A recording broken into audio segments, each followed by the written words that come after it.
குவித்து பாதங்களில் தலையினை வைத்து வணங்குகிறோம். எங்கள் வேண்டுதலை கேட்டருள்வீர் சாயிநாதரே. பக்தியுடனோ இல்லாமலோ உமது இடம் நாடி வந்துள்ளோம். எமக்கு உமது அருளை தந்தருள்வீரே சத்குருநாதா. என்றும் உமது திருப்பாதங்களை சேவிக்க வேண்டும் அப்பா. கருணை காட்டி எமக்கு உமது அருளே தாருமையா.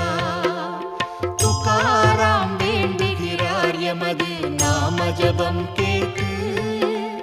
அருள் கூர்ந்து எம் சம்சார பற்றை